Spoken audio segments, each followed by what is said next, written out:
Germán Castro Caicedo es una leyenda del periodismo, un guerrero con alma de reportero que recorrió el país con una cámara en la mano y una libreta en la otra. Entrevistó narcotraficantes cuando pocos se atrevían. Viajó a puntos de Colombia donde no llegaba nadie y se arriesgó a sacar de los estudios los micrófonos y llevárselos a la selva o al páramo. Diego Rubio puso a prueba la memoria del eterno enviado especial. Para él, 80 años no son nada. Estando en bachillerato, encontré una crónica maravillosa. La leí como 4 veces y dije, yo quiero hacer esto. Tausa es este pueblo, un pueblo que está agonizando, prácticamente muerto. Así se veía hace medio siglo Germán Castro Caicedo, el reportero eterno de Colombia. Don Simón, ¿qué recuerdos tiene usted de los libertadores? Eran los años 70. El mundo cambiaba de manera vertiginosa.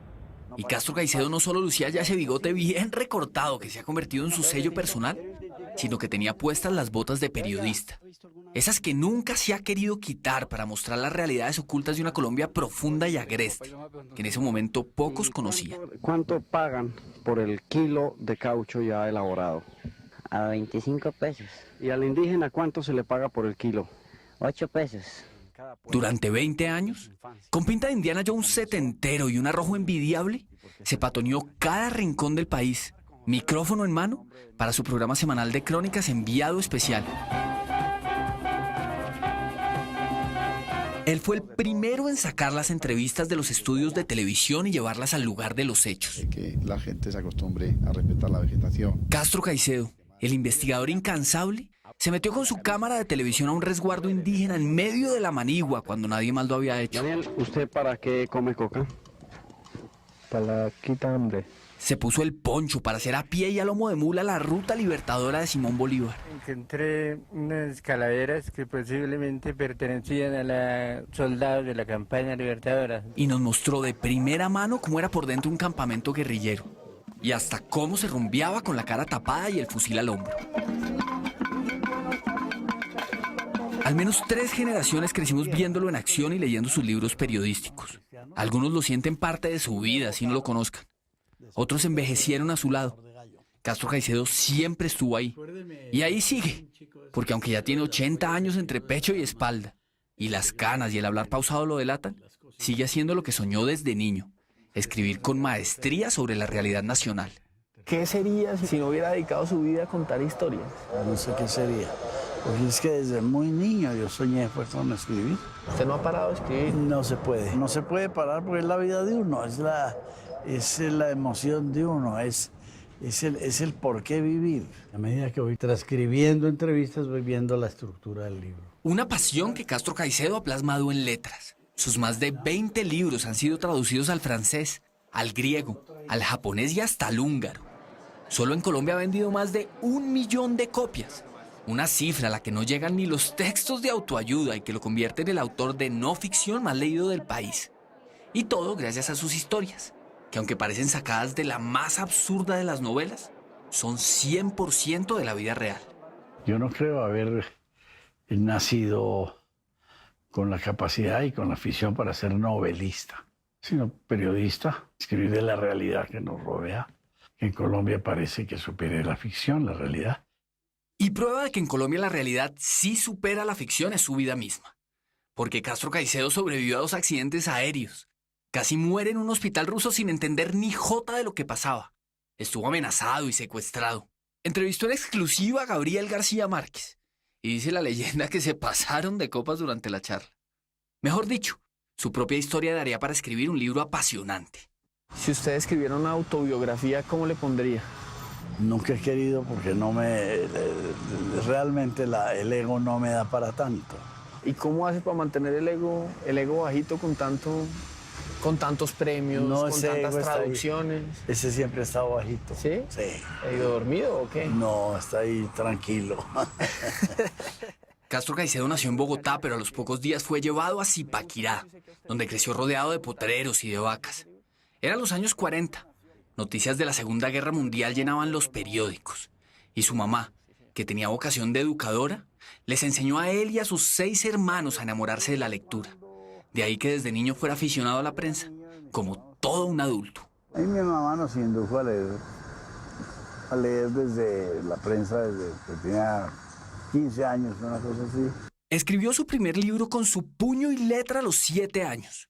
Lo tituló Ciencias y es una especie de enciclopedia ilustrada sobre animales y plantas. Un tesoro que Castro Caicedo todavía conserva en un rincón especial de su biblioteca. Pues una costumbre era, uno debía llegar al colegio ya sabiendo leer y escribir. Le gustaban los toros casi tanto como los periódicos. En una edad de la que no tiene conciencia, vio una novillada y quedó fascinado. Y esa fijación por los capotes, pero también por la lectura, dio sus primeros frutos muy rápido. Era todavía un adolescente cuando se le atravesó la primera oportunidad de hacer eso que siempre había soñado, escribir. Y qué mejor que hacerlo en una revista taurina. Un empresario de toros me dijo que iban a montar unas corridas en Santander, creo, y que si le hacía una notica para una revistica que iban a publicar, y la hice. Fue mi primera experiencia y luego seguí colaborando en revistas, en periódicos, lo que había. Muy pronto se fue a vivir a Bogotá y de los ruedos pasó a los estadios. Trabajaba para la revista Deporte Gráfico. Recorría el mundo al lado de deportistas de élite, como el atleta Álvaro Mejía o el ciclista Cochise Rodríguez, y escribía sobre gestas internacionales que se conocían días después a través de la prensa. Hasta que cerraron la revista, y Castro Caicedo se convirtió en desempleado, el desempleado más fugaz de la historia. Recuerdo, nos citaron a las 11 de la mañana un lunes para decirnos que se acababa Deporte Gráfico. Y a las 2 de la tarde me dijo, vete para el Tiempo, y al otro día entré al Tiempo. Duró 3 horas desempleado. 3 horas desempleado. Pero todavía no era uno de esos cronistas de película que viajan para descubrir lugares recónditos y personajes increíbles. Hasta que una tarde cualquiera, hace ya 50 años, llegó a la redacción del Tiempo una llamada desde Tunja con la historia increíble de un borracho y una calavera. Dijo que había un señor campesino que había llegado a Tunja con un baúl con calaveras. A José Bernal, un hombre que lleva 17 años recorriendo toda la ruta libertadora del páramo de Pisma. ¿Cuántas calaveras encontró usted aquí? 25 calaveras. Y por andar persiguiendo por cielo y tierra esas historias fascinantes, que hoy son lecturas clave en las facultades de periodismo, ha estado a punto hasta de perder la vida. Barranca de Upía, Meta, un avión Víver de la Fuerza Aérea. Se vio un frente de tormenta impresionante. Entonces el copiloto dijo, bajemos, pero lo que no se vio fue una zanja. Me partí parte de un brazo, una clavícula. Estuvo toda la noche, estuvimos ahí, hasta que amaneciendo, oía un llanero. Nos sacaron. Este es el trozo de una avioneta en la que tuve el segundo accidente aéreo. Y como al cronista sí lo capan 2 veces, este enviado especial de lujo sufrió otro accidente aéreo. Fue en la sabana de Bogotá, cuando el avión falló y el piloto aterrizó de emergencia en un potrero. Castro Caicedo recuerda el estruendo del barrigazo y el susto de volver a mirar a la muerte desde la ventanilla. Otra vez salió ileso. Los rasguños llegaron después, y del otro lado del Atlántico. Estaba en Rusia recopilando información para un libro sobre narcotráfico y mafias internacionales cuando sufrió el resbalón más doloroso de su vida. En Moscú, la nieve se había secado, era hielo, me resbalé y me fracturé la base del cráneo. Allá estuve un mes en una clínica en Moscú, la clínica Vodkina. Del mes que estuve, yo creo que estuve 5 días amarrado, atado así a la cama porque no me moviera. Volvió a Colombia todavía con la cara moratada y una secuela del totazo. Había perdido los sentidos del gusto y del olfato. Desde entonces la comida le entra por los ojos y la califica de acuerdo con su textura. Pero eso a él no le importa ahora ni le importó entonces. Lo que lo tenía angustiado en ese momento era tener al 100% su principal herramienta de trabajo, la cabeza. La prueba periodística fue conseguir una entrevista extensa, larga, que grabé con Popeye, que nunca la publiqué ni la voy a publicar. Estaba bien de la cabeza. No tan loco como ahora, pero... ¿Cree que está loco hoy en día? Yo creo que sí. En este país no hay nadie cuerdo, ¿no? La del recién fallecido sicario lenguilargo y pantallero no fue la única de sus entrevistas fallidas. Hubo otra para la que se preparó durante más de un año. Y si todo salía bien, terminaría convertida en un libro. Era una charla larga y sin tapujos precisamente con el jefe de Popeye, el mismísimo Pablo Emilio Escobar Gaviria.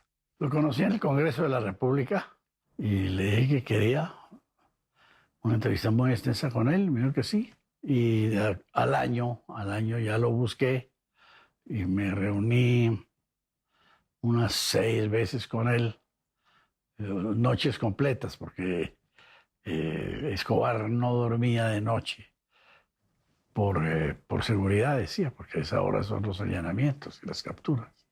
Como sabía que el capo de capos leía religiosamente las páginas sobre muertos de los periódicos locales, Castro Caicedo escarbó el archivo de los últimos 10 años y con la ayuda de algunos estudiantes hizo un resumen de los titulares que le podían interesar a Escobar.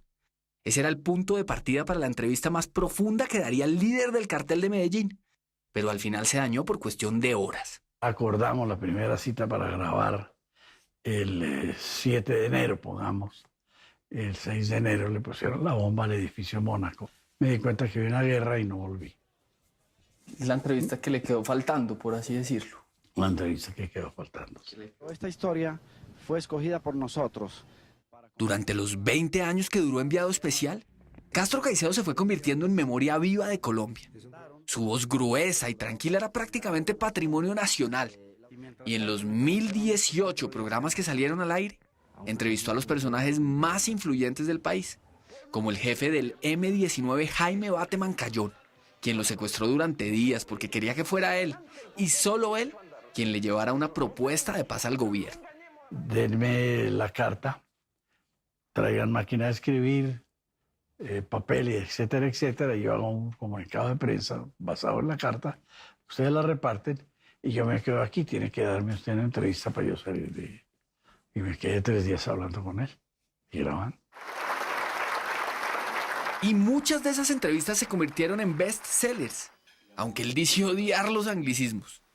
Ha escrito libros tan célebres como El Carina, El Hueco, Perdido en el Amazonas o La Bruja, que cuenta la historia de una supuesta hechicera que atendía desde presidentes hasta narcos. Y también Mi alma se la dejo al diablo, que reconstruye la vida de un hombre que murió abandonado en la selva en extrañas circunstancias. Pero uno de sus libros más anhelados, ese que prometía contar la historia de la marihuana en el país, nunca vio la luz. Duró trabajándole años.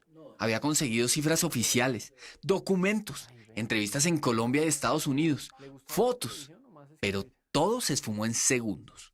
Me robaron el carro y se llevaron toda la información, todas las fotos, todas las grabaciones. ¿Cómo fue eso? ¿Dónde estaba? ¿Qué? Estaba en un cóctel en una entrega de premio CPB en el Hotel Tequendama. Se podría decir que la historia de Germán Castro Caicedo es la historia reciente de Colombia. A través de un trabajo dedicado, este reportero que hasta estudió antropología para entender el país ha retratado narcos y políticos, deportistas y guerrilleros, brujas y borrachos. Y aunque lleva ya más de medio siglo en esas, él se siente como de 15. Nunca me he sentido viejo, no sé. Me siento todavía con muchos arrestos, muchas ganas de vivir. Siempre veo un mañana. Un libro. Un libro, sí. Un libro que no será sobre su vida. Pues aunque dice tener la memoria intacta, él prefiere contar las aventuras ajenas y no las propias. En últimas, lo importante para este cronista fanático del español bien hablado es sentarse todos los días en su estudio, su propia cueva, a escribir historias. Al final eso es lo único que quedará.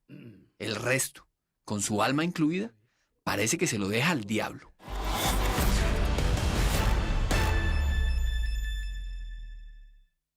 Castro Caicedo sigue trabajando sin pausa.